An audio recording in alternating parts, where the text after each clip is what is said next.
લક્ષ્ય ન્યૂઝ, એક નજર, એક લક્ષ્ય. ડભોઈ નગરપાલિકાની જૂની બિલ્ડિંગમાં આજરોજ પાલિકાની છેલ્લી સમગ્ર સભા 24 વિષયો સાથે પ્રમુખના અધ્યક્ષસ્થાને મળી, જે પૈકી ભાડા વધારાને લગતા 3 વિષયો મુલતવી રાખવામાં આવ્યા. આ સમગ્ર સભાની શરૂઆત દેશના પૂર્વ પ્રધાનમંત્રી ડોક્ટર મનમોહન સિંહના અવસાનને લઈ શોકગ્રસ્ત ઠરાવ પસાર કરી કરવામાં આવી હતી. ડભોઈ નગરપાલિકાના જૂના બિલ્ડિંગમાં આજરોજ પાલિકા પ્રમુખ બિરેન શાહના અધ્યક્ષસ્થાને છેલ્લી સમગ્ર સભા બોલાવવામાં આવી. આ સમગ્ર સભાની શરૂઆતમાં દેશના ભૂતપૂર્વ વડાપ્રધાન ડોક્ટર મનમોહન સિંહના અવસાન બદલ કુદરત ઠરાવ પસાર કરવામાં આવ્યો. ત્યારબાદ સમગ્ર સભામાં 1 થી 26 ઠરાવોને બહાલી આપવામાં આવી હતી.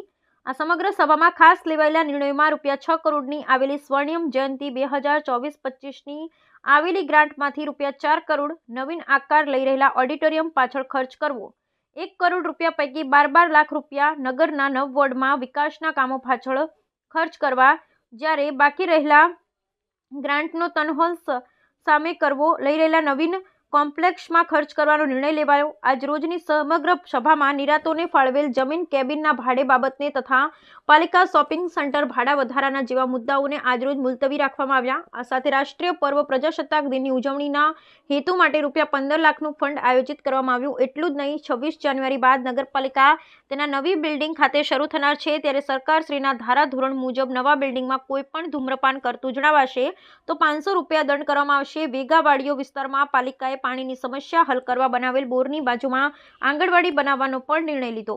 પાલિકામાં હાલ કામનો બોજો વધુ હોવાથી ટીપીઆઈ કંપની એક જ કાર્યરત છે, તે પહોંચી વળતી નથી અને બીજી પણ ટીપીઆઈ કંપનીને એજન્સી આપવાનું પણ નક્કી કરવામાં આવ્યું છે. જોકે તમામ વિષય પર શાંતિપૂર્ણ રીતે નિર્ણય લેવાયા. આજે જોતા આજરોજની જૂના બિલ્ડિંગની અંતિમ સભા શાંતિપૂર્ણ રીતે પસાર થઈ. હવે આગામી સભા નવા બિલ્ડિંગમાં બોલાશે.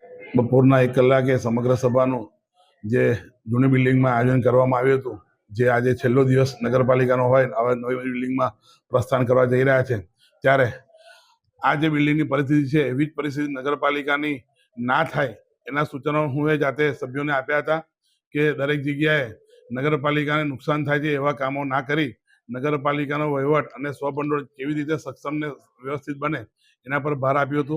બધા સભ્યોએ એને આવકાર્યું હતું. હવે નવી બિલ્ડિંગમાં 25 તારીખે કાલે જવાના છે, તો એનો ખર્ચા બી વધવાના છે, તો એ પ્રમાણે લોકોએ સહકાર આપ્યો હતો.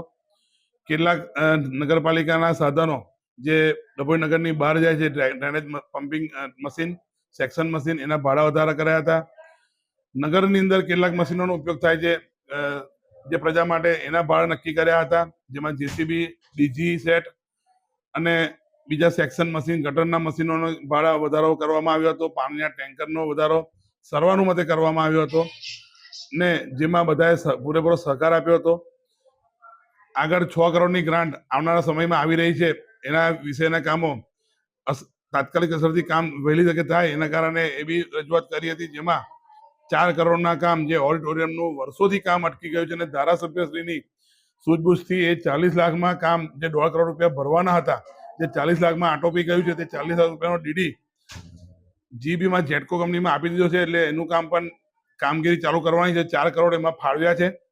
₹1 કરોડ વોર્ડ વાઇઝ 10 લાખ રૂપિયા કામ કરવાનું મંજૂરી આપી છે અને બીજા 70 થી 80 લાખ રૂપિયા જનરલ કામ અને 30 લાખ રૂપિયા ઓડિટોરિયમની સામે જે જગ્યા છે, ક્રિકેટનું ગ્રાઉન્ડ વાપરે છે, ત્યાં નગરપાલિકાનું નવીન શોપિંગ સેન્ટર માટે ફાળવવામાં આવ્યા છે. બધાએ સર્વાનુમતિથી એને સ્વીકાર્યું છે.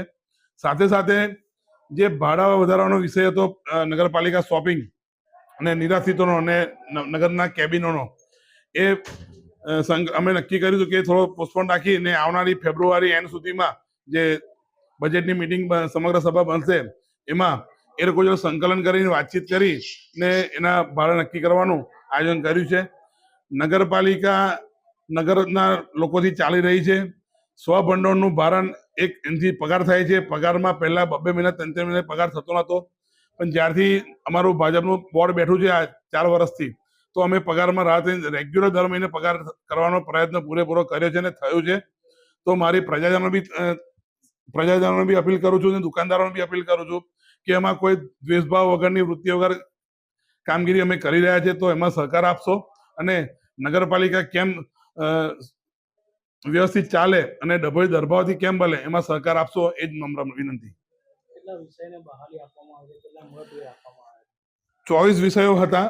જેમાં 3 વિષયોને બહાલી નથી આપી, બીજા વિષયો બધા ચાલી ગયા છે, જે આવતી સમગ્રમાં એટલે કે ફેબ્રુઆરી એન્ડ સુધીમાં કાં તો માર્ચના પહેલા વીકમાં એ ભાડાના વિષયો લેવાના છે, જેમાં નગરપાલિકા શોપિંગ, નિરાશ્રિતોના સિંધી સમાજના જે ભાડા દુકાનો છે જે ભર બજારમાં છે તે, અને નગરપાલિકાના બેંક ઓફ બરોડાની બાજુમાં જે બિલ્ડિંગ છે એના ભાડાનો ઉલ્લેખ ત્યાં કરવામાં આવશે.